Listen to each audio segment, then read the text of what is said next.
ओम शांति। आज 3 फरवरी 2025। महावाक्य। मीठे बच्चे, आत्मा रूपी ज्योति में ज्ञान योग का घृत डालो तो ज्योति जगी रहेगी।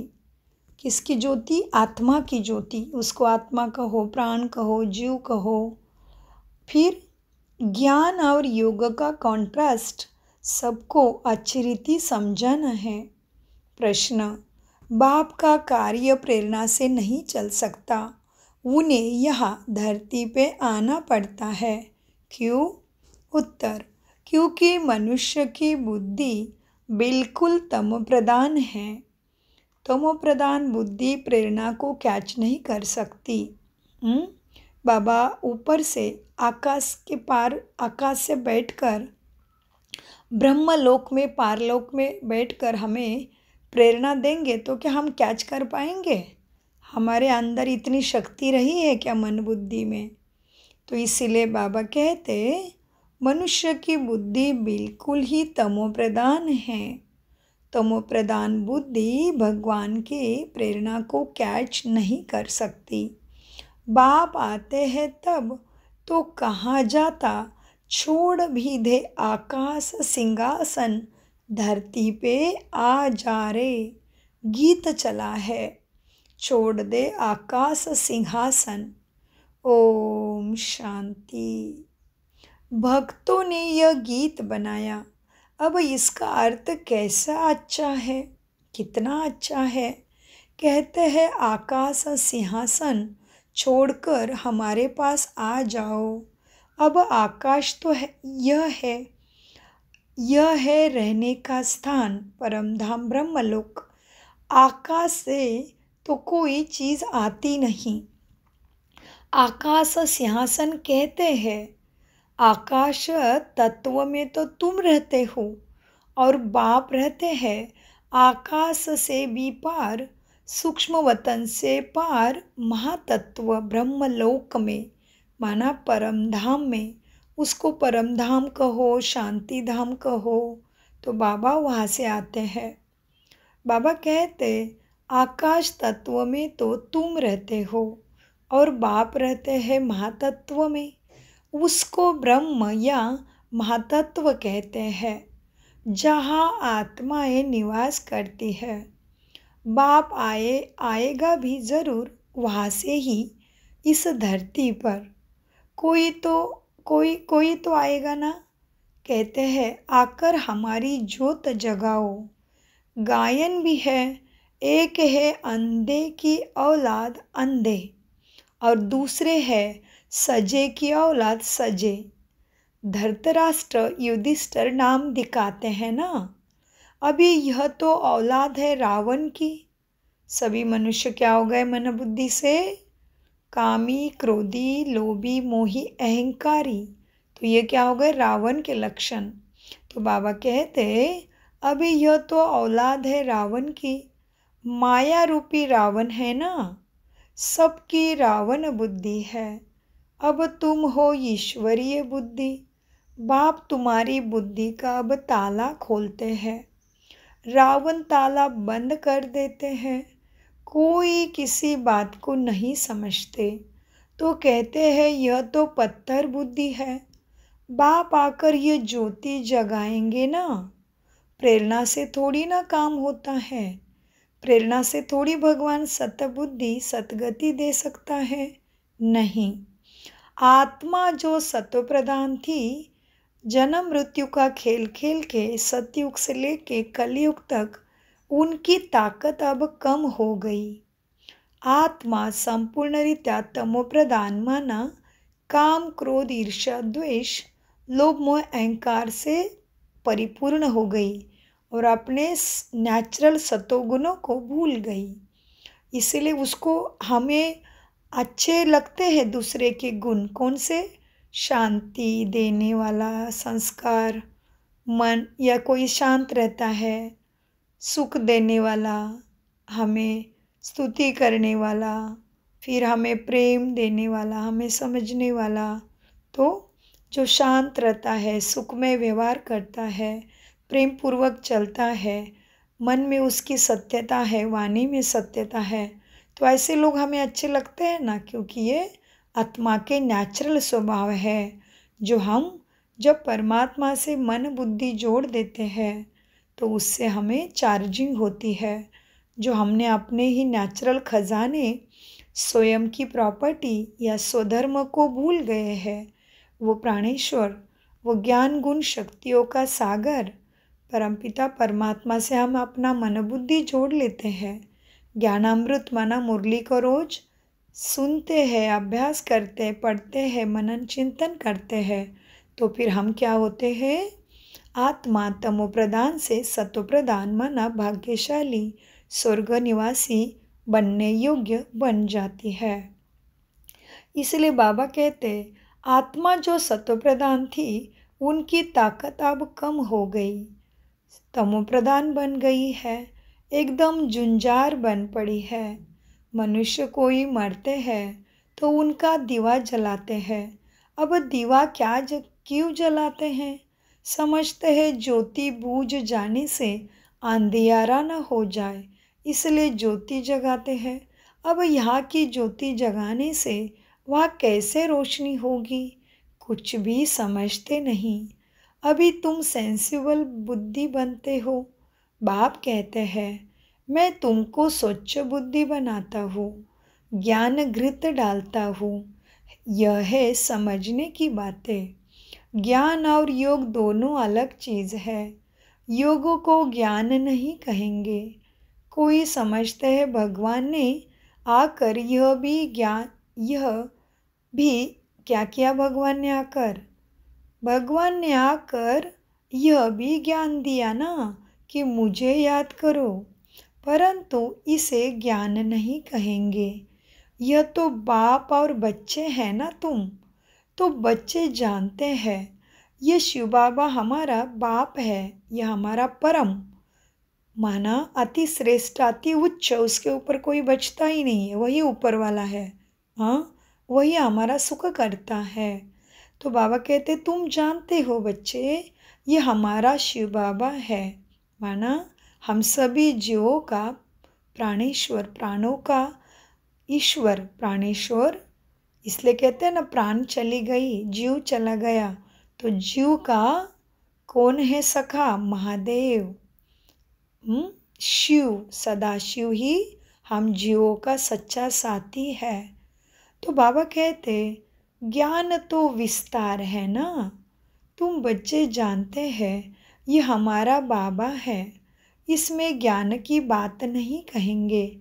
ज्ञान तो विस्तार है, यह तो सिर्फ याद है ना।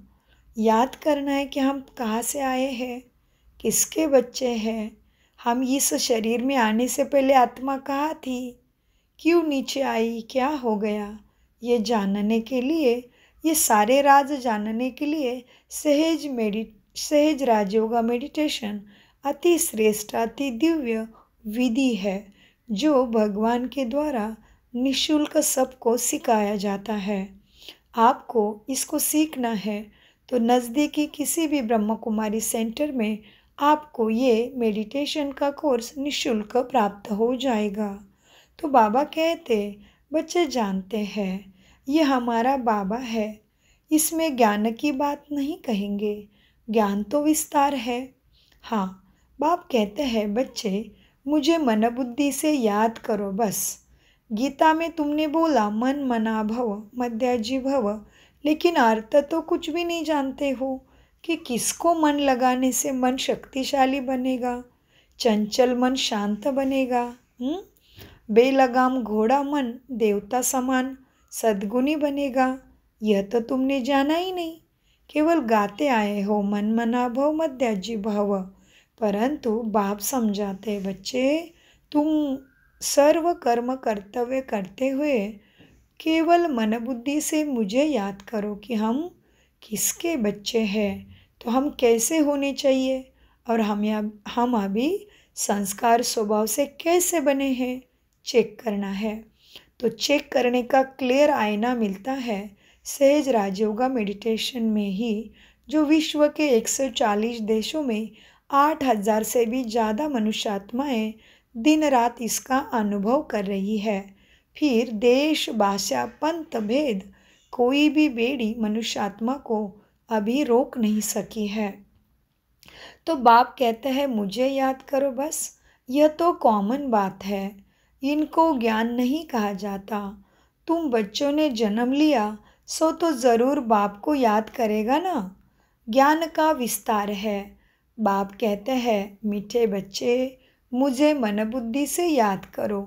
यह ज्ञान नहीं हुआ, तुम खुद जानते हो। खुद माना खुद को ने खुदा, खुदा माना हमें सब जानकारी देने वाला, ज्ञान देने वाला, सतबुद्धि सतगति का, मुक्ति जीवन मुक्ति का। तो बाबा कहते हैं, क्या कहते हैं शिव बाबा, तुम खुद जानते हो हम इस शरीर को चलाने वाली दिव्य शक्ति आत्मा है। और जैसे ही आत्मा शरीर से निकल जाती, इसको मुर्दा आरती कहते हैं ना शरीर को, या चला गया कहते हैं, मर गया कहते हैं, हाँ प्राण चला गया कहते हैं। तो बाबा कहते तुम खुद जानते हो हम आत्मा है तो यह शरीर चलता है। हमारा बाप परमात्मा, परमात्मा शिव बाबा है। इसे ज्ञान कहेंगे क्या? बाप को पुकारते हैं सभी मनुष्य आत्माएं कि हमें दुख से छुड़ा लो, हमारी नैया पार करा लो, पतित पावन आ जाओ। तो बाप को सब पुकारते हैं, ज्ञान तो है नहीं, लेकिन पुकारते तो है, समझते नहीं है कौन आने वाला है उनके पुकार से। ज्ञान तो है नॉलेज। जैसे कोई MA पढ़ते हैं, कोई BA पढ़ते हैं, कितने ढेर किताब पढ़नी होती है। अब बाप तो कहते हैं तुम हमारे बच्चे हो ना, मैं तुम्हारा बाप हूँ, मेरे से ही योग लगाओ, अर्थात याद करो। इसको ज्ञान नहीं कहेंगे। तुम बच्चे तो हो ही, तुम आत्माएं कब विनाश को नहीं पाती।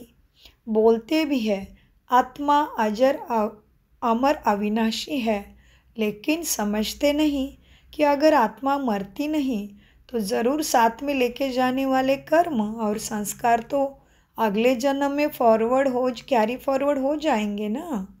तो बाबा समझाते हैं मीठे बच्चे, तुम आत्माएं कब विनाश को नहीं पाती। कोई मर जाते हैं तो उनकी आत्मा को बुलाते हैं।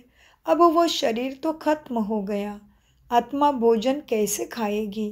भोजन तो फिर भी ब्राह्मण खाएंगे, परंतु ये सब है भक्ति मार्ग की रस्म। ऐसे नहीं हमारे कहने से वह भक्ति मार्ग बंद हो जाएगा, वह तो चलता ही है। ज्ञान मिला सद्गति का, फिर भी भक्त माना भगवान के ऊपर प्रेम है, लेकिन अभी भी भगवान से विभक्त है। भगवान युक्त ज्ञान नहीं तो बुद्धि ऐसे नहीं बनी है। तो भक्ति तो करते हैं, लेकिन भगवान से अभी तक कनेक्ट नहीं है, विमुक्त है। क्योंकि भक्ति में जो हम करते हैं उसको कभी ज्ञान की नेत्रों से देखा ही नहीं, इसलिए भक्ति को ही अंधश्रद्धा भी कहते हैं। अभी कौन से आँखों से अंधे हो गए, हम समझ के आँखों से नहीं देखते कि गणपति की मूर्ति ऐसे क्यों बनाई। क्या सच में कोई मनुष्य ऐसे सूंड से ये धरती पे सरवाइव कर पाएगा, जी पाएगा? सोचो तो ज़रा। जैसे ब्रह्मा की मूर्ति को दिखाते हैं, चारों तरफ उसको मुख लगे हुए हैं, चेहरा लगे हुए हैं। तो ऐसे चेहरे का मनुष्य कभी गाया है इस धरती पे? किसी ने बोला कि ऐसा मनुष्य था? फिर भी ब्रह्मा की मूर्ति को ऐसा बनाया, फिर उसको 8 हाथ लगा दिए हैं, 8 हाथों में भी अस्त्र शस्त्र दिए हैं, माला दिए है, कमंडलू दिया है, कमल दिया है, एक हाथ में सुदर्शन चक्र दिया है। उसका क्या अर्थ है? हम कभी देखा उसको? हमारी ज्ञानी बुद्धि से नहीं देखते, हम पूजा करते आ रहे हैं। देखो किसी मनुष्य को हनुमान जैसे पूंछ लगा देंगे या मुख लगा देंगे तो वो मनुष्य से पास कोई खड़ा रहेगा? कोई उसको प्यार करेगा? आज भी देखो किसी भी मनुष्य को एक भी शरीर का अंग ठीक नहीं है तो उसको अपंग कहते हैं। तो हमने देवी देवताओं को इस तरह से बनाया है, उसका क्या अर्थ है? उसमें हमें क्या शिक्षा देने की कोशिश की है? उसमें क्या लाइफ के लिए मोरल है? हमने कभी देखा, सोचा नहीं। तो हम इतने भक्ति करते करते भी उतरती कला में आती दुखी दुनिया में पहुंच गए। आज मनुष्य को कितने प्रकार का दुख है। तो फिर गाते हैं भगवत गीता में है, यदा यदाश धर्मस्य ग्लानिर्भवति भारत अभ्युत्थानम अधर्मस्य तदात्म्यनम सृजम में हम। अब सृजन करने के लिए कौन आएगा? भगवान आएगा। इसका मतलब ज़रूर वो यहाँ नहीं रहता है। फिर भी हमने कहा भगवान कण कण में है। भगवान तो जानवर में भी है, कुत्ता बिल्ली में है। तो भगवान अगर सब में है तो भगवान को पुकारते क्यों हो? और पुकारते हो मतलब आपके पास कुछ कमी हो गई है। अच्छा, कमी हो गई है मतलब आपको उसको भरना पड़ेगा। अच्छा, और मांग रहे हो मतलब आपको कभी मिला हुआ है, अनुभव है। तो मांगते भी किसके पास है? जो हमारा है। तो इसका सबका अर्थ कब समझ में आता है? जब हम सहज राजयोगा मेडिटेशन कोर्स करते हैं तभी हमें इसका अचूक अर्थ समझ में आता है। तो बाबा आज हमें रोज के ज्ञान अमृत में बताते हैं कि तुम आत्माएं अब कब विनाश को नहीं पाते। कोई मर जाते हैं तो उनकी आत्मा को बुलाते हैं। अब वह शरीर तो खत्म हो गया, आत्मा भोजन कैसे खाएगी? भोजन तो फिर भी आत्मा को याद करके, कोई मरता है तो ब्राह्मणों को खिलाएंगे। परंतु यह सब है भक्ति मार्ग की रस्म। ऐसे नहीं कि हमारे कहने से वह भक्ति मार्ग बंद हो जाएगा, नहीं, वह तो चलता ही आता है। आत्मा तो एक शरीर छोड़ जाए दूसरा लेती है। बच्चों को बुद्धि में ज्ञान और योगा का कॉन्ट्रास्ट स्पष्ट होना चाहिए। बाप जो कहते हैं बच्चे मुझे याद करो, यह ज्ञान नहीं है, यह तो बाप डायरेक्शन देते हैं तुम्हें। इसको कहते हैं योग, माना कनेक्शन। जैसे फ़ोन के बैटरी को अगर चार्ज नहीं करोगे, पावर हाउस से कनेक्ट नहीं करोगे तो क्या योग होगा? वो चार्ज होगी क्या? जिस तरह से वियोग माना दूर हो जाना, योग माना कनेक्ट हो जाना।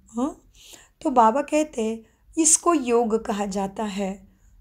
योग माना कनेक्शन, जुड़ जाना। तो उससे क्या होगी? आत्मा की चार्जिंग हो जाएगी। किससे? सतबुद्धि से, सदगति से। और फिर क्या होगा? सतबुद्धि मिली तो कर्म श्रेष्ठ होंगे, कर्म श्रेष्ठ हुए तो भाग्य श्रेष्ठ होगा और जीवन सुखमय बन जाएगा। तो कितना सारा कनेक्शन है देखो हर चीज़ का। लेकिन हम कभी समझते ही नहीं है। हमें दूसरी चीज़ें समझने के लिए टाइम है, पिक्चर देखने के लिए, ऐसे वैसे वीडियो देखने के लिए। हम कितना समय बिताते हैं, सोचो अपने आप को। तो कोई भी पिक्चर देखते टाइम, अभिनेताओं का या किसी का भी छोटे मोटे चुटकुले देखते टाइम आपने को सोचना है कि इन लोगों का कारोबार देख के, इन लोगों की कलाकृति का देख के क्या मेरा जीवन सद्गति के मार्ग पे चलेगा? ये मेरे दुखों को दूर करेंगे? ये मेरे मन बुद्धि को शांति दे सकेंगे? सोचना है। तो फिर आप नहीं कह सकते कि हमें स्वयं की पहचान के लिए या मेडिटेशन करने के लिए समय नहीं है। समय बहुत है, लेकिन हम उसको किस तरह से लगाना है वो हमारे हाथ में है। तो ये ज्ञानी की पहचान है, संसार में सारे कर्तव्य कर्म पूर्ण करते करते स्वयं की पहचान, और मुझे जिसने इस धरा पे भेजा है और जो मेरे शरीर में दिन रात खून का अभिषेक, रक्त का अभिषेक कर रहा है, उसको जानना ही ज्ञानी मनुष्य की पहचान है। चलो आगे बढ़ते हैं। आज के मुरली में बाबा कहते हैं योग अर्थात याद। बच्चों का फर्ज है बाप को याद करना। वह है लौकिक, यह है पारलौकिक बाप। शरीर का पिता क्या है? लौकिक है, लोक में रहता है ना, इस लोक में, धरती लोक पे, तो वह लौकिक है। और परमधाम में रहने वाला पारलौकिक माना ब्रह्म में रहने वाला, जिसको ऊपर वाला भी कहते हैं, परमधाम निवासी। तो पारलौकिक बाप है परमपिता परमात्मा शिव बाबा। तो बाबा समझाते हैं, देखो बच्चे, योग कहा जाता है याद को। ज्ञान है सृष्टि पाक कैसे फिरता है, सृष्टि का चक्र कैसा फिरता है, ये ज्ञान है। और ये ज्ञान किसके पास है? पास्ट प्रेजेंट फ्यूचर एक्यूरेट कौन बता सकता है? बताओ। जब कुछ भी होता है तो हम कहते हैं ऊपर वाला देख रहा है, भले कोई नहीं देखे फिर भी ऊपर वाला देख रहा है। तो ऊपर वाला कौन है? तो उसको जानना चाहिए कि नहीं चाहिए? बस सोचो। तो ऊपर वाला जो है वही तो इस सृष्टि चक्र के, इस दुनिया के पास्ट प्रेजेंट फ्यूचर को हमें एक्यूरेट बता सकता है ना, और इस दुनिया के दुखों से पार भी करा सकता है। इसलिए कहते पार करा दो भगवान मेरी नैया पार लगा दो। गाते तो बहुत अच्छे श्रेष्ठ श्रेष्ठ भजन हैं, परंतु अर्थ नहीं समझते हम उसका। हम कहते सत्यम शिवम सुंदरम और सत्यमेव जयते। अब सत्यमेव जयते जय कब प्राप्त होगी सोचना पड़े। सत्यम शिवम सुंदरम किसी भी देवी देवताओं के गायन में नहीं गाते, केवल शिव परमपिता परमात्मा को ही कहते हैं सत्यम शिवम सुंदरम ज्योतिर्लिंगम। तो समझने की बातें हैं ना। तो बाबा कहते ज्ञान है सृष्टि पा कैसे फिरता है, सृष्टि का चक्र कैसा फिरता है, उसकी नॉलेज। योग अर्थात याद, बच्चों का फर्ज है बाप को मन बुद्धि से याद करना। इसका अर्थ अपने कर्तव्य कर्म, अपनी जिम्मेदारी घर बार छोड़ना नहीं होता। इसका अर्थ है अपने अंदर से कमजोरी, निगेटिविटी, आलस्य, अलबेलापन, निंदा, ईर्ष्या, द्वेष का भाव, संस्कार, काम, क्रोध, लोभ, मोह के संस्कार को छोड़ना, माना योगी तो आत्मा बनना, योग्य बनना, तपस्वी बनना। तपस्या माना कट्ठरता, किसके लिए? बुरे संस्कारों को छोड़ने के लिए। तो ये चीज़ों को समझने के लिए ज़रूर आपको सहज राजयोगा मेडिटेशन ही मदद करेगा। ये हमारा नहीं, 140 देशों के मनुष्य आत्माओं का दिव्य और सत्य अनुभव है। तो प्राणेश्वर परमपिता हम सबके लाडले अमरनाथ, भोलेनाथ और हमें सबको सद्गति देने वाला सदाशिव बाबा कहते हैं बच्चों का फर्ज है बाप को याद करना। वह है तुम्हारा लौकिक बाप, यह है तुम्हारा पारलौकिक बाप। बाप कहते हैं बच्चे मुझे याद करो। तो ज्ञान अलग चीज़ हो गई। बच्चों को कहना पड़ता है क्या कि बाप को याद करो। जैसे ही बच्चा पैदा होता है तो वो तो समझ जाता है, समझ आने से। छोटा बच्चा बड़े होते ही तुरंत बा बा बा पापा करने लगता है ना, थोड़ी ना उसको सिखाना पड़ता है।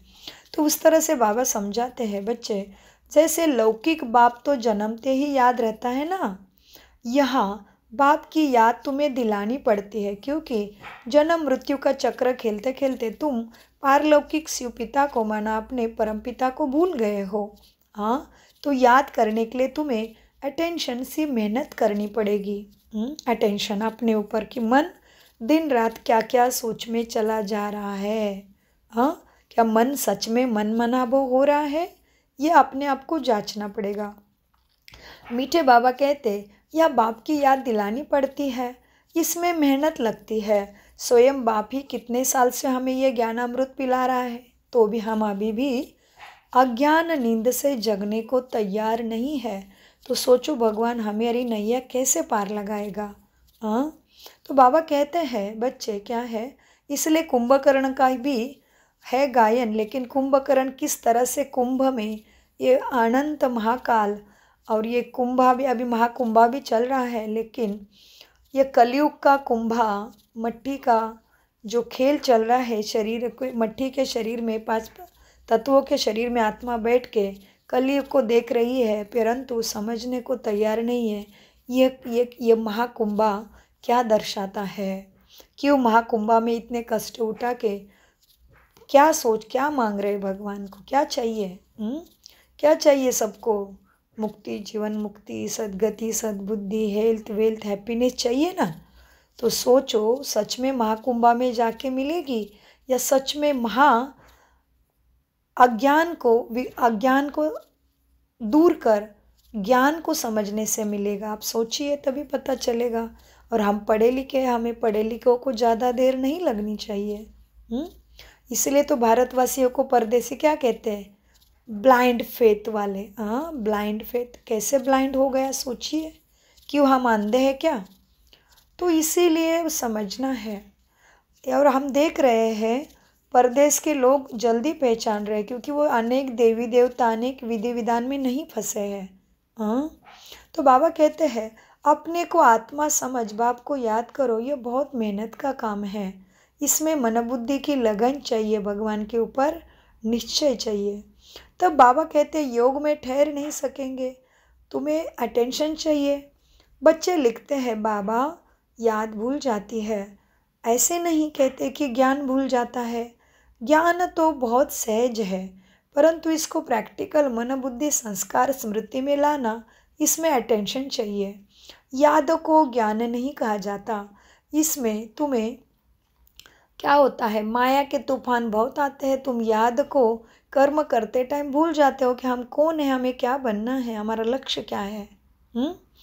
भल ज्ञान में कोई बहुत बच्चे तीखे हैं, माना ज्ञान समझाने में बहुत तेज है, लेकिन फिर क्या होता है, बाद में कर्म क्षेत्र पे कर्म करने लगते हैं तो फिर भूल जाते हैं कि बाबा ने आज क्या सिखाया था, दृष्टि कैसे चाहिए, कर्म कैसे चाहिए, वाणी कैसे चाहिए, मन में संकल्प कैसे चलने चाहिए, वो सब हम कर्म क्षेत्र पे जाते हैं तो भूल जाते हैं। इसलिए गाते भी है भगवद गीता में, कर्म क्षेत्रक्ष कुरुक्षेत्र। अब ये कुरुक्षेत्र माना कैसे, कुरुक्षेत्र, कुरु माना युद्ध, कुरुक्षेत्र माना क्षेत्र माना जगह, तो कर्म क्षेत्रक्ष कुरुक्षेत्र।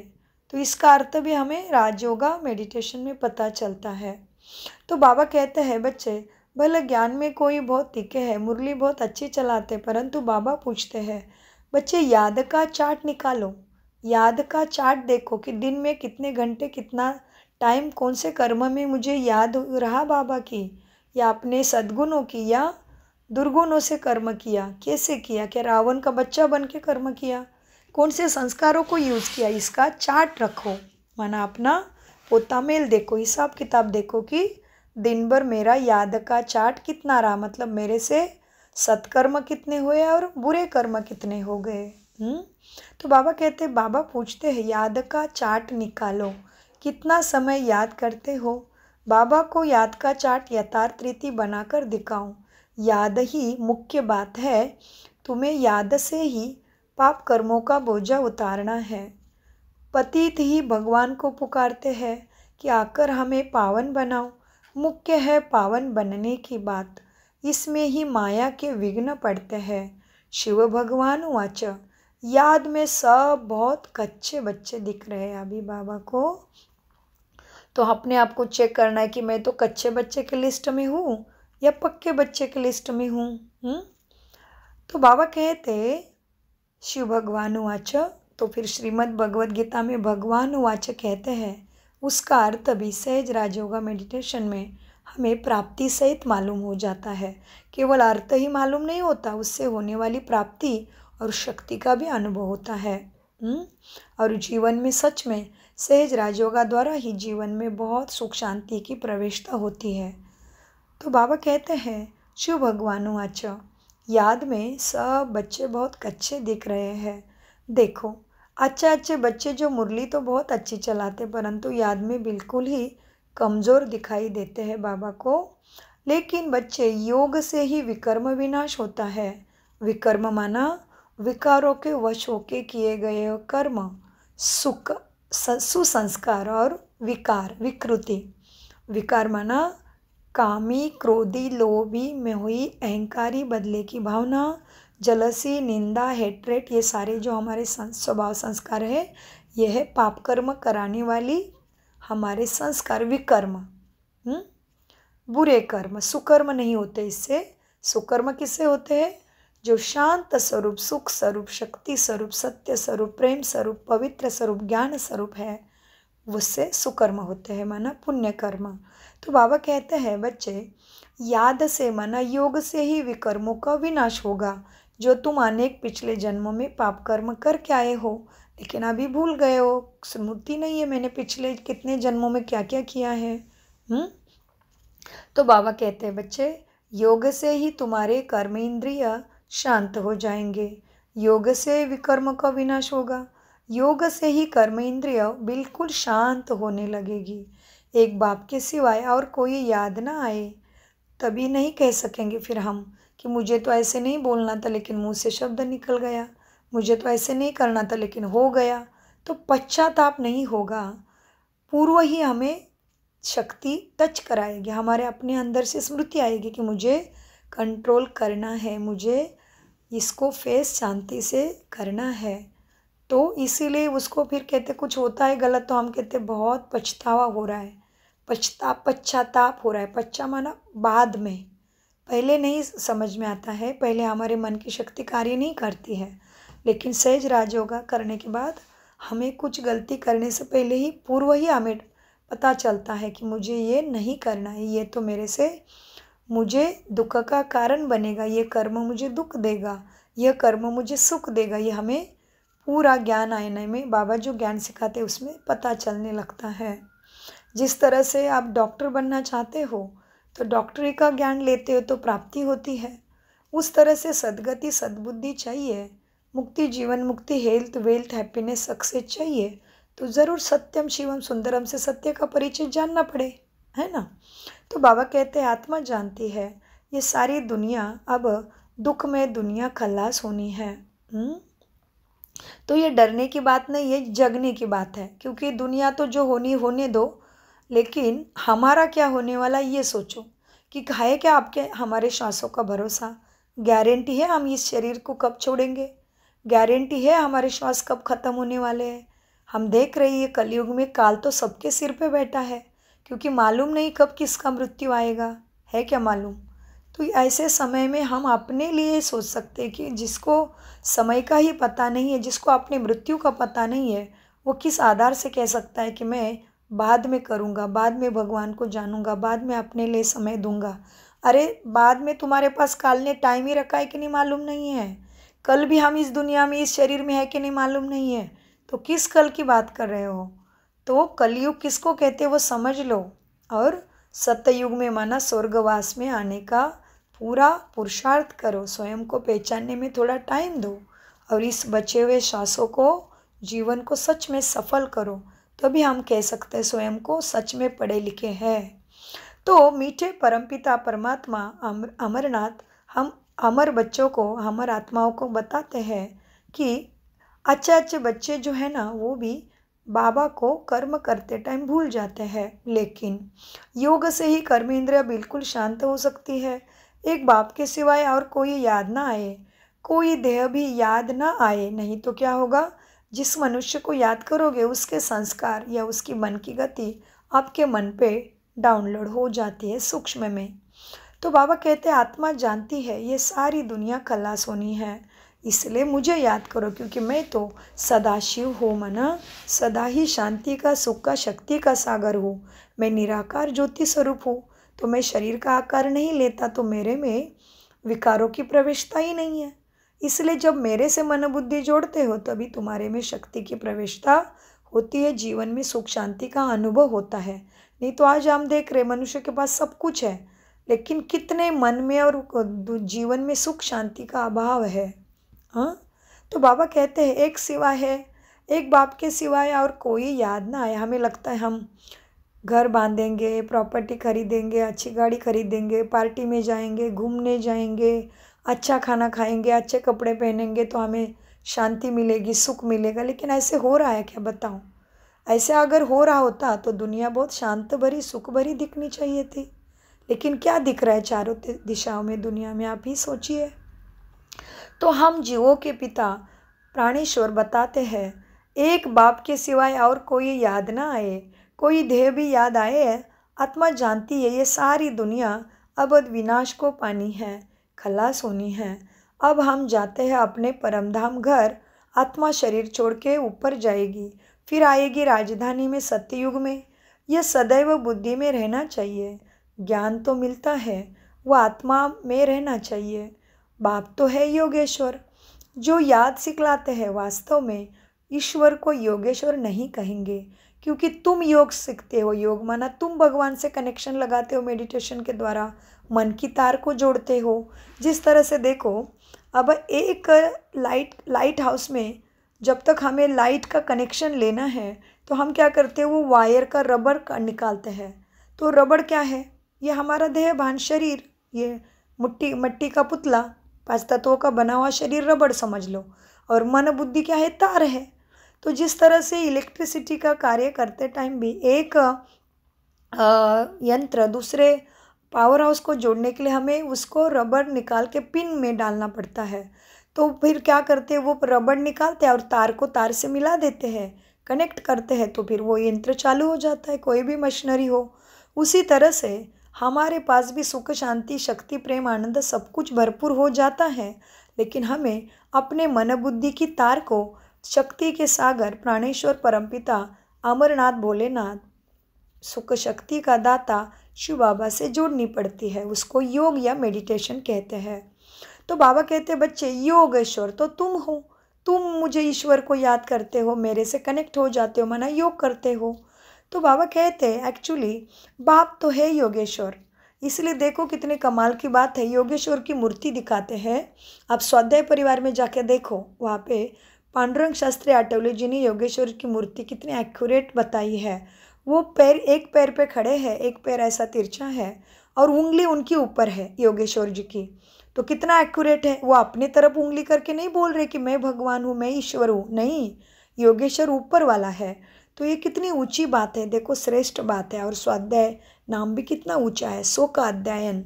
जैसे हम कहते हैं अध्यात्म, अध्यात्म माना प्रथम, आद्य माना प्रथम अपने को पहचानो, आत्मा को जानो। आत्मा सत्य है ना, शरीर थोड़ी ना सत्य है। शरीर तो मट्टी से बना है, मट्टी में मिल जाना है। तो जो असत्य है वो हमें कैसे, उसके अगर उसके ही भान में हम रहेंगे, उसके ही सोच विचार में, ख्यालों में या उसके ही मोह में रहेंगे शरीर के, तो हमारी सदगति कैसे होगी। सोचो, सदगति के लिए सत्य को जानना पड़ेगा। सत्य तो है आत्मा। तो बाबा कहते हैं मीठे बच्चे देखो, अब बाप तो योगेश्वर को, बाप को योगेश्वर कह अब तुम ज्ञान तो तुम्हें आत्मा को मिलता है।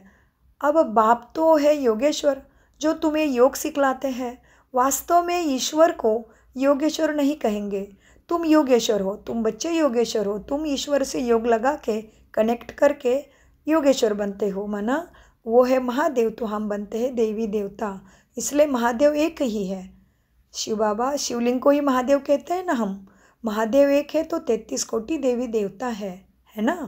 तो इसीलिए बाबा कहते तुम बच्चे योगेश्वर बनते हो, माना भगवान से योग लगा के कनेक्ट करके हमारे अंदर उतनी शक्ति आती है, हम मास्टर भगवान या देवी देवता बनते हैं। तो महादेव के बच्चे देवी देवता। इसलिए शिवलिंग के पास कितने सारे शालिग्राम दिखाते हैं ना। एक शिवलिंग, फिर उसके पास कभी कभी 16,108 छोटे छोटे पत्थर रखते हैं, छोटे छोटे, फिर क्या शालिग्राम बनाते हैं। तो कितनी सारी गहरी बातें हैं, ये सब सहज राजयोगा मेडिटेशन में पता चलती है।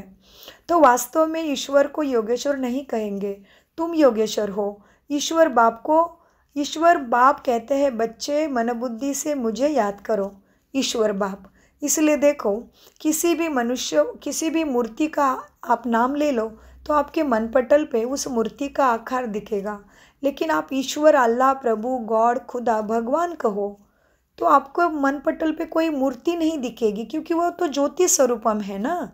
उसको शरीर का आकार नहीं, वो तो लाइट है, ज्योति है, प्रकाश है। तो इसीलिए ईश्वर कहने से भी कोई मन पटल पे मूर्ति का आकार दिख रहा है क्या, देखो नहीं। तो अपने आप ही जांच कर सकते हो कि हम सच में शक्तिदाता से, सुखदाता से कनेक्ट हो गए हैं क्या। तो बाबा कहते ईश्वर बाप तुम्हें कहते हैं। तो ईश्वर कौन है? ईश्वर अल्लाह, प्रभु, खुदा, शिव बाबा को ही कहते हैं। ये शिव परमात्मा के लिए ही सब नाम आए हैं। तो शिव परमात्मा के अनेक नाम हैं, महादेव, 12 ज्योतिर्लिंगम, कितने सारे। एवं मुसलमान भक्त देव मूर्ति पूजा को नहीं मानते, फिर भी उनका जो तीर्थ स्थान है मुख्य समझते, वहाँ जाने के बाद भी उनको सदगति प्राप्त होती है, मुक्ति मिलती है। तो वो कौन सा? मक्का मदीरा। मक्का में भी क्या है? उनका एक पत्थर ही रखा हुआ है, वो क्या है? शिवलिंग के ही प्रतीक है। हाँ, और उसकी कहानी कथाएं भी कितनी उच्च है कि वहाँ पे एक पहला, बहुत साल पहले वहाँ पे शिवलिंग ही था, उसको तोड़ ताड़ के फिर वो क्या किया उन्होंने, उसका मस्जिद बना दिया है। सारे शब्दों का, सारे धर्मों में क्या क्या है, भगवान को किस नाम से याद करते, वो सब राजयोगा मेडिटेशन में पता चलता है। इसलिए हम कहते हैं हिंदू, मुस्लिम, सिख, ईसाई हम सब है भाई भाई, क्योंकि हम सभी आत्माओं का, सभी मनुष्य आत्माओं का पिता एक है। फिर ये धर्म, जाति, भेद, पंथ मनुष्य ने धरती पे बनाया है। भगवान हमें ऊपर से भेजता है आत्मा को, तभी बोलता नहीं कि तू हिंदू है, मुस्लिम है, सिख है, नहीं। नीचे जब हम शरीर में आते हैं तो धीरे धीरे कलयुग, सतयुग से लेके कलयुग का खेल चलता है, 4 युगों का, तभी ये सारा परिवर्तन धीरे धीरे होता है। और परिवर्तन समय का नियम है। उसी तरह से दुख के बाद सुख की दुनिया आना भी, रात्रि के बाद दिन आना, बच्चे के बाद बुढ़ापा आना, ये तो सृष्टि चक्र, इसको कोई रोक नहीं सकता। इसीलिए बाबा कहते हैं बच्चे देखो तुम योगेश्वर बनते हो, अब याद मुझे करना है, इसलिए याद सिखलाने वाला ईश्वर बाप है। वो निराकार बाप शरीर द्वारा सुनाते हैं। तो निराकार माना जिसका शरीर का आकार नहीं। अगर बाप परमपिता भी शरीर में आएंगे तो फिर उसको जन्म मृत्यु के चक्र में आना पड़ेगा। तो फिर उनकी शक्ति सदाशिव कैसे रहेगी? सदाशिव माना सदा ही शक्ति, ज्ञान गुण शक्ति का सागर। तो हमारी सदगति करने की शक्ति उसके अंदर सदा है। वो कभी उतरती कला चढ़ती कला, तमोप्रधान से सतोप्रधान, सतोप्रधान से तमोप्रधान नहीं बनते हैं, इसलिए उनको सदाशिव कहते हैं। तो निराकार है, निराकार माना शरीर का आकार नहीं, इसलिए फिर हमें ज्ञान देने के लिए ब्रह्मा के शरीर का आधार लेते हैं। इसलिए देखो सभी देवी देवताओं को जवान दिखाते, केवल ब्रह्मा को ही बूढ़ा दिखाते, दाढ़ी मूछ दिखाते। हमने कभी सोचा कि सभी देवी देवता किसी को भी दाढ़ी मूछ नहीं लगाते? किसी भी मूर्ति को ले लो, सत्यनारायण की मूर्ति ले लो, राम जी को ले लो, हाँ, गणपति को ले लो, शंकर जी को ले लो, लगाई क्या उनको दाढ़ी मूछ? और ब्रह्मा को क्यों लगाई दाढ़ी मूछ? हमने वृद्ध क्यों दिखाया? कितनी बातें हैं जो हमें पता नहीं, जो सारे पते, सारे राज, सारे सीक्रेट हमें सहज राजयोगा में मालूम पड़ते हैं। तो बाबा कहते हैं बच्चे क्या है, अब याद सिखलाने वाला ईश्वर बाप है, वो निराकार बाप शरीर द्वारा सुनाते हैं। बच्चे भी शरीर द्वारा सुनते हैं। कोई तो योग में बहुत कच्चे हैं, कनेक्ट नहीं करते बाबा से, बिल्कुल याद करते ही नहीं। जो भी जन्म जन्मांतर के तुम्हारे पाप है, सबकी फिर सज़ा खानी पड़ेगी। फिर कहते हैं कि क्या यमराज दिखता है मृत्यु के टाइम में? यमराज नहीं, धर्मराज। धर्म माना धारणा, मन बुद्धि में सद्गुणों की धारणा कब होगी? जब उस शक्ति से कनेक्ट हो जाएंगे तभी। तो बाबा कहते हैं जन्म जन्मांतर के पाप है, सबकी सज़ा खाएंगे। यहाँ आकर जो पाप करते हैं वह तो और ही 100 गुना सज़ा खाएंगे। ज्ञान की तिक तिक तो बहुत करते हैं। योग कई बच्चों में बिल्कुल नहीं है, जिस कारण पाप भस्म नहीं होते, तो कच्चे ही रह जाते हैं। इसलिए सच्ची माला सच्ची माला, भक्ति में हम 108 की माला भी जपते हैं, लेकिन अर्थ समझते हैं क्या? सोचिए। तो बाबा कहते हैं सच्ची माला 8 रत्न की बनी है। 9 रत्न गाए जाते हैं। बहुत है जो इन बातों को पूरी तरह समझते नहीं हैं। याद को ये ज्ञान नहीं कहा जाता। याद है, क्या है याद? याद है अग्नि जो तुम्हारे पापों को जलाती है, और ज्ञान है अमृत जो आत्मा को जागरूक करती है, समझ देती है। तो याद को ज्ञान नहीं कहा जाता। ज्ञान सृष्टि चक्र को कहा जाता है। सृष्टि माना सतयुग से फिर त्रेता क्यों हो गया? त्रेता युग के बाद फिर द्वापर युग क्यों आ गया? द्वापर युग के बाद इस धरा पे कलयुग क्यों आ गया? और कलयुग के बाद अभी क्या होना है, ये जानना ज्ञान है। हाँ, ज्ञान सृष्टि चक्र को कहा जाता है। शास्त्रों में ज्ञान नहीं है, वह शास्त्र है भक्ति मार्ग की सामग्री। बाप खुद कहते हैं मैं इनसे नहीं मिलता, मैं शास्त्रों से नहीं मिला। नहीं तो फिर अभी भी खुदा को क्यों पुकारते हो? खुदा माना खुद धरती पे आता है। वो माता के गर्भ में शरीर में प्रवेश करके जन्म नहीं लेता। वो डायरेक्ट ब्रह्मा के मस्तक, मुखमंडल, भ्रुकुटी सिंहासन पर आकर बैठ के ब्रह्मा द्वारा ज्ञान देते। इसलिए कहते ब्रह्मा के मुख कमल से भगवान ने सृष्टि रची है। लेकिन कैसे रची वो पता चलता है सहज राजयोगा मेडिटेशन में। बाप खुद कहते हैं मैं इनसे शास्त्रों से किसी को भी नहीं मिलता। नहीं तो इतने जन्मों से शास्त्र कथा कीर्तन पढ़ते आए हो, फिर भी इस दुनिया में इतना दुख क्यों हुआ अभी सबको? तो बाबा कहते हैं अब क्या है, सृष्टि चक्र का एक्यूरेट ज्ञान शास्त्रों में नहीं है। शास्त्र है भक्ति मार्ग की सामग्री। बाप खुद कहते हैं मैं इनसे नहीं मिलता। साधु आदि सबका उद्धार करने में ही आता हूँ। वो साधु समझते हैं ब्रह्म में लीन होना है। अभी ब्रह्म तो है तुम आत्माओं का रहने का स्थान। कोई घर में जाके लीन हो सकता है क्या? क्योंकि एक तो आत्मा है अजर अमर अविनाशी, और फिर ब्रह्म में जाके लीन हो गई तो उसका अस्तित्व ही खत्म हो जाएगा ना। तो कैसे समझने की बातें हैं, सोचो। वो समझते हैं साधु सन्यासी ब्रह्म में लीन होना है। फिर मिसाल देते हैं कि आत्मा पानी का बुदबुदा है, पानी में मिलेगा। अभी तुम ऐसे नहीं कहते, तुम तो जानते हो हम आत्माएं बाप के बच्चे हैं। मामेकम याद करो बच्चे, यह अक्षर तुम कहते हो लेकिन अर्थ नहीं समझते। बल कह देते हम आत्मा है, परंतु आत्मा क्या है, परमात्मा क्या है, यह ज्ञान बिल्कुल भी मनुष्य के पास नहीं है। इसलिए भगवान को धरा पे आना पड़ता है तुम्हें दुखों से पार करने के लिए। यह बाप ही आकर तुम्हें यह सर्व सत्य ज्ञान सुनाते हैं, इसलिए उसको सत्यम शिवम सुंदरम भी कहते हैं। उसको श्याम सुंदर कहते हैं क्या? नहीं। और श्याम सुंदर किसको कहते हैं? श्री कृष्ण को। तो क्यों कहते हैं ये भी राजयोगा में ही पता चलता है। अभी तुम जानते हो हम आत्माओं का घर वो है ब्रह्मलोक परमधाम। वहाँ सारा आत्मा का सीजरा है। हर एक आत्मा को अपना अपना पार्ट मिला हुआ है, माना अपना अपना रोल मिला हुआ है हर आत्मा को। तो हम नहीं कह सकते दूसरे के रोल को क्यों ऐसा क्यों कर रहा है, इसको कुछ अक्ल नहीं है कि हम दूसरे का कर्म देख के कितनी निंदा वगैरह करते हैं ना। तो ये चीज़ें हम नहीं कर सकते। ये भी हमें सारी शक्ति सहज राजयोगा से ही मिल सकती है, क्योंकि हम दूसरे के बुरे कर्म देख के उसके बारे में चिंतन करते हैं या दुनिया में फैलाते हैं वो बात को, तो उसके पाप कर्मों में हम भी भागीदारी बनते हैं। या अति सूक्ष्म कर्मों की गुह्य गति भी सहज राजयोगा मेडिटेशन में ही सिखाई जाती है। अभी आपको होगा इसमें प्रश्न कि ये फ्री में क्यों सिखाया जाता है, तो ज़रूर हमें मैसेज करिए, हम आपको समझाएंगे कि ये फ्री में क्यों सिखाया जाता है। हर एक आत्मा को अपना अपना पार्ट मिला हुआ है। सुख कौन देते, दुख कौन देते, यह भी किसी को पता नहीं है। केवल पुकारते रहते हैं, अर्थ नहीं समझते। तो भक्ति है रात, ज्ञान है दिन। 63 जन्म तुमने कितने भक्ति में धक्के खाए हैं, फिर ज्ञान देता हूँ तो कितना समय लगता है, सेकंड में। यह तो गाया हुआ है ना, सेकंड में जीवन मुक्ति। यह तुम्हारा बाप है ना, वही पतित पावन है, उनको याद करने से तुम पावन बन जाएंगे।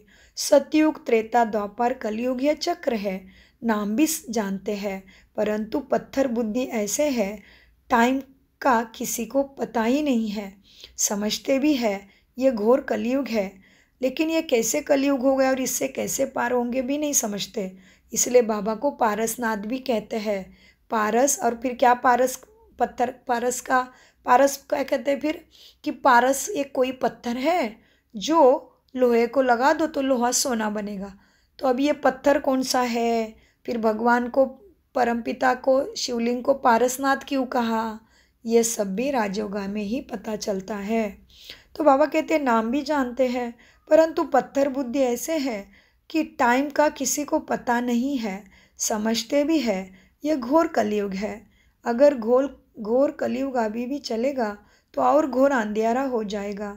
इसलिए गाया हुआ है, कुंभकर्ण की नींद से सोए हुए थे और विनाश हो गया। थोड़ा भी ज्ञान सुनते हैं तो भी ये बच्चे 33 कोटि देवी देवता में प्रजा बन जाते हैं। यहाँ यह लक्ष्मी नारायण, लेकिन कहाँ यह लक्ष्मी नारायण का पद और कहाँ प्रजा का पद। पढ़ाने वाला तो सबको एक ही है। जैसे दुनिया के स्कूलों में भी उसी पढ़ाई से कोई डॉक्टर बनता है, कोई फेल बनता है, कोई वही का वही अनपढ़ भी रहता है और कोई कितनी ऊंची ऊंची पद प्राप्ति करता है ना इस दुनिया के पढ़ाई में भी। तो यह भी पढ़ाई है सदगति सद्बुद्धि की। हाँ, तो बाबा कहते हैं देखो बच्चे, ये ज्ञान थोड़ा भी कोई सुनता है तो प्रजा बन जाते हैं, लेकिन कहाँ ये लक्ष्मी नारायण का पद और कहाँ प्रजा का पद। पढ़ाने वाला तो एक ही है बाप, सबको एक जैसा ही पढ़ा रहे हैं, एक जैसी मुरली चल रही। इसमें से ही सतयुग के महाराजा महारानी, स्वर्ग के मालिक क्या बनेंगे, लक्ष्मी नारायण कृष्ण राधा बनेंगे। इसमें से ही राम सीता भी बनेंगे, लेकिन जानता कोई कुछ भी नहीं।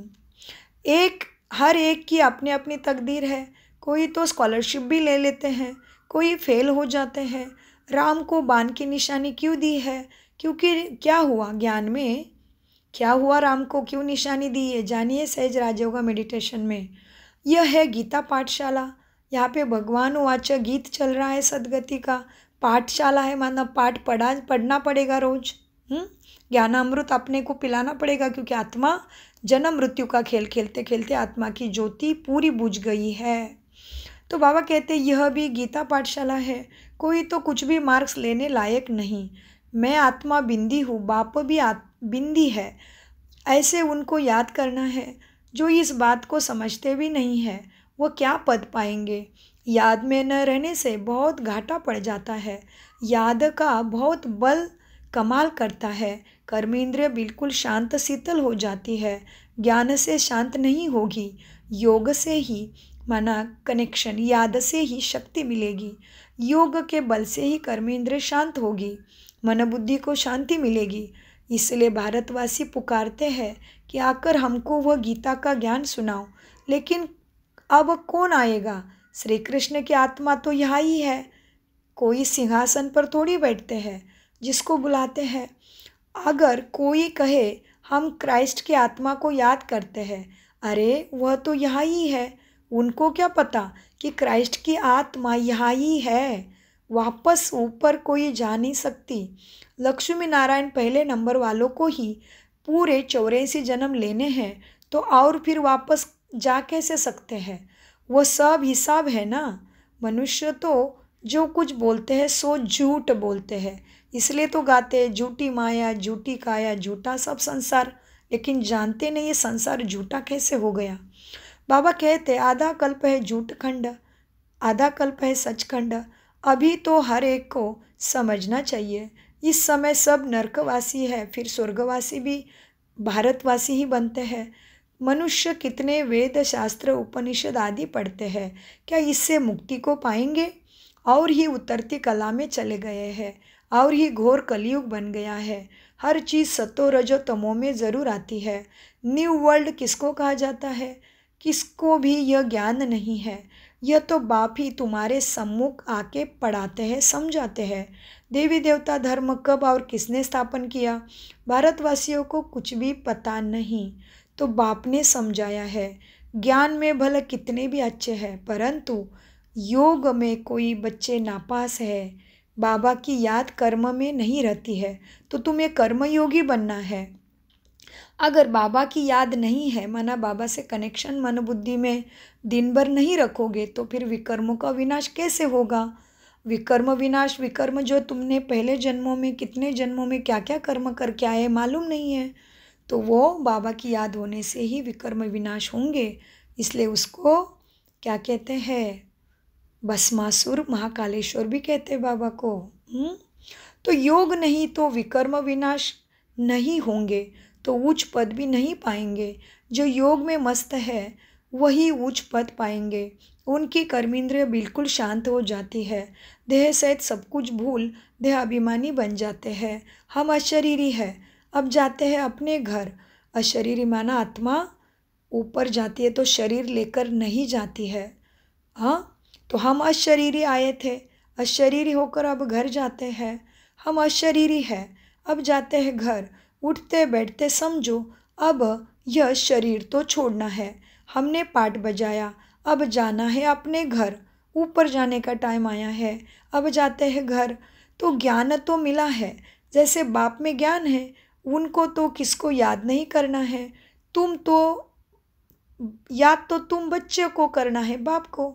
बाप को ज्ञान का सागर कहा जाता है, योग का सागर नहीं कहेंगे ना।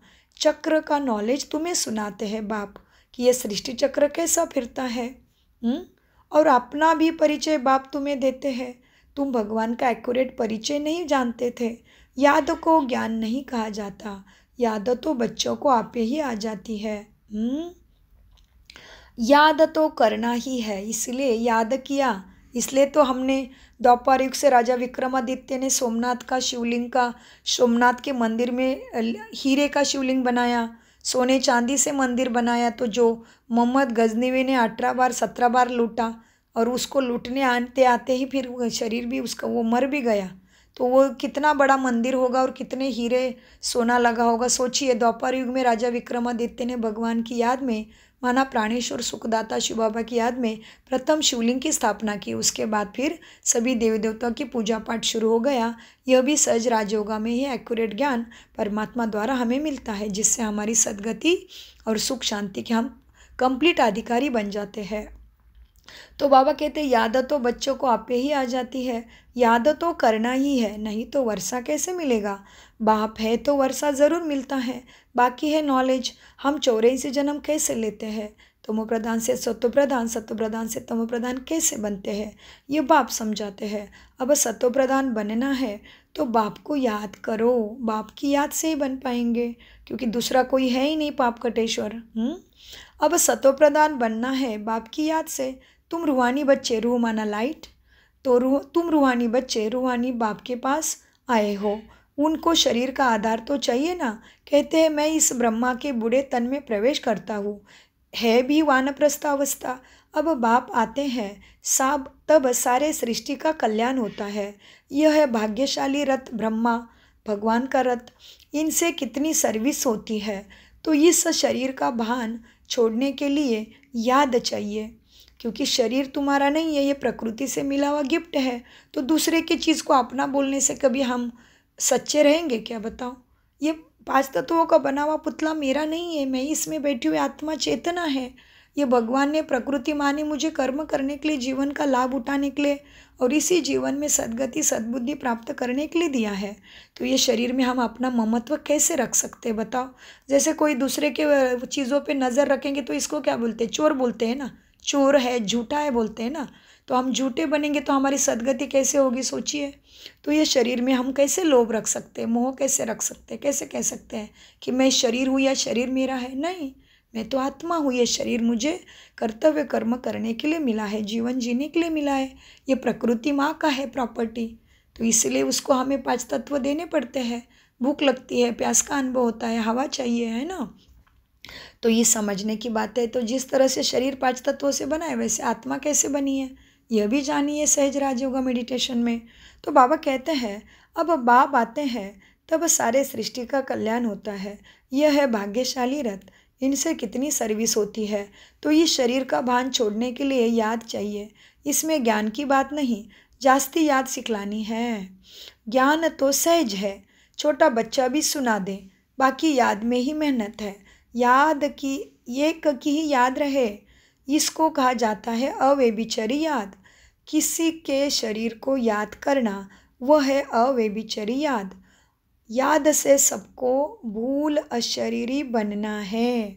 स्वयं के सत्य पहचान के, क्या स्वयं को सत्य आत्मा मान के चलना है कि मैं आत्मा हूँ। तो पराई चीज़ों में ममत्व नहीं रखेंगे तो सद्गति ज़रूर मिलेगी। याद से सबको भूल अशरीरी बनना है, क्योंकि हमारा शरीर भी हमारा नहीं है। तो शरीर से जो दिखाई दे रही सारी चीज़ें हमारी है क्या? क्या भगवान ने हमें दी है, सोचो।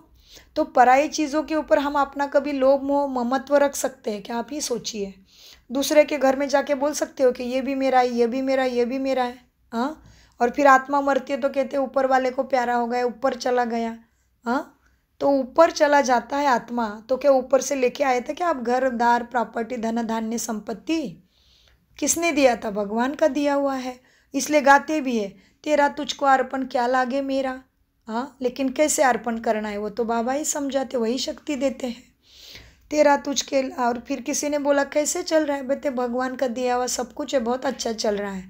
मुख से आत्मा सही बोलती है और फिर काम क्रोध लोभ मोह फंस जाती है। तो ये समझने की चीज़ है कि हमारा नुकसान कौन कर रहा है। फिर बाबा कहते हैं मीठे मीठे सिकिलदे बच्चों प्रति माता पिता बाप दादा का याद प्यारा और गुड मॉर्निंग। रूहानी बाप की रूहानी बच्चों को नमस्ते। हम रूहानी बच्चों की रूहानी बाप दादा को याद प्यार गुड मॉर्निंग नमस्ते प्यारे बाबा नमस्ते। हम हैं सत सत बुद्धि से सब कुछ समझते, धारण करते और कराते। करना है ना सेवा। तो धारणा के लिए मुख्य सार याद के बल से अपनी कर्मेंद्रियों को शीतल शांत बनाना है। फुल पास होने के लिए यथार्थ रीति बाप को मन बुद्धि से याद कर अपने मन को पावन बनाना है। उठते बैठते बुद्धि में रहे कि अभी हम यह पुराना शरीर छोड़ वापस परम धाम भगवान के पास माना ऊपर वाले को प्यारे होने वाले हैं। मतलब शरीर कभी भी छोड़ेंगे। तो उठते बैठते बुद्धि में रहे कि अभी हम यह पुराना शरीर छोड़ वापस घर जाएंगे। जैसे बाप में सब ज्ञान है, ऐसे मास्टर ज्ञान सागर तुम्हें बनना है। वरदान कंबाइंड स्वरूप के स्मृति द्वारा श्रेष्ठ स्थिति के सीट पर सेट रहने वाला सदा संपन्न भव। कितना सुंदर वरदान है। कंबाइंड माना बाबा की हमारे मन बुद्धि में याद, माना कंबाइंड हो गए, ज्वाइन रहेंगे ना उसके साथ, तो उसकी शक्ति मिलेगी, सब कुछ मिलेगा। भगवान किसका मालिक है? पूरे सृष्टि का कर्ता करविता ब्रह्मांड का मालिक है, सृष्टि का रचयिता है, नए सृष्टि का दाता है, सुख शांति का दाता है। तो भगवान के साथ मन बुद्धि से कनेक्ट रहेंगे तो उसका सब कुछ हमारा हो जाता है ना। तो बाबा कहते हैं जैसे देखो लाइट के बल्ब को जब तक वायर के द्वारा मेन पावर हाउस से कनेक्ट नहीं करेंगे तब तक लाइट का बल्ब जलेगा क्या? लेकिन जैसे ही कनेक्ट हो जाता है तो पूरी लाइट उसके अंदर आ जाती है। तो अंधेरे को कैसा भगाता है? एक छोटा सा बल्ब। तो ये भी ज्ञान अंधेरा, ज्ञान रोशनी है और ये अज्ञान अंधेरा दूर करने के लिए प्राणेश्वर ज्योति बिंदु स्वरूपम शिव ज्योति आई है हम जीवों का कल्याण करने। इसलिए हम शिवरात्रि मनाते लेकिन अर्थ भी नहीं समझते हैं कि कोई का भी जन्म रात्रि में होता है तो हम कभी जन्म रात्रि कहते हैं क्या? नहीं, जन्मदिन ही कहते हैं। फिर भी केवल शिवरात्रि को ही शिवरात्रि क्यों कहते हैं? और जागरण क्या करते हैं? जागरण क्यों करते हैं? जागरण माना किसका जागरण करना है? समझ का जागरण। अंधश्रद्धा को छोड़, जो कुछ कर रहे हैं भक्ति में उसका अर्थ समझ, इसका जागरण करना है। तो इसलिए शिवरात्रि आ रही है तो सभी को हमारे द्वारा बार बार बताना है कि सहज राज्यों को मेडिटेशन द्वारा अपना, अपने परिवार का, अपने घर का, कुल का, सबका कल्याण करने के लिए योग्य बन जाइए। तो सच्ची मात्रा में, सच्ची मायने में शिवरात्रि मनाने का पुण्य प्राप्ति होगी। तो बाबा वरदान में कह रहे थे कंबाइंड स्वरूप के स्मृति द्वारा श्रेष्ठ स्थिति के सीट पर सेट रहने वाले सदा संपन्न भव। वरदान का विस्तार। संगम युग पर शिव शक्ति है कंबाइंड स्वरूप की स्मृति में रहने से हर असंभव कार्य संभव हो जाता है। यही सर्वश्रेष्ठ स्वरूप है। इस स्वरूप में स्थित रहने से संपन्न भव का वरदान मिल जाता है। बाप दादा सभी बच्चों को सदा सुखदायी स्थिति की सीट देते हैं। सदा इसी सीट पर सेट रहो तो अति इंद्रिय सुख के झूले में झूलते रहेंगे। सिर्फ विस्मृति के संस्कार समाप्त करो। स्लोगन। पावरफुल व्रति द्वारा आत्माओं को योग्य और योगी बनाओ। अव्यक्त इशारे। एकांत प्रिय बनो। एकांत और एकाग्रता को अपनाओ। एक मत का वातावरण तब बनेगा, बाबा के अव्यक्त इशारे, एक मत का वातावरण तब बनेगा जब समाने की शक्ति होगी। तो भिन्नता को समाओ, तब आपस में एकता से समीप आएंगे और सर्व के आगे दृष्टांत रूपी बनेंगे। ब्राह्मण परिवार की विशेषता है अनेक होते भी एक। यह एकता का वाइब्रेशन सारे विश्व में एक धर्म, एक राज्य की स्थापना करेगा, जिसको देवी राज्य सतयुग कहते हैं, स्वर्ग भी कहते हैं। इसलिए विशेष अटेंशन देकर भिन्नता को मिटाकर एकता लानी है। ओम शांति, ओम शांति, ओम शांति। आप सबके कोई भी प्रश्न है, शंकाएं है तो आपका हमेशा स्वागत है। आप हमें व्हाट्सएप मैसेज कर सकते हैं। मीठे प्यारे बाप दादा का अनगिनत पदम गुना शुक्रिया, शुक्रिया, शुक्रिया, शुक्रिया सभी फरिश्तों, शुक्रिया सभी देवदूत, बाबा के लाडले बच्चों को।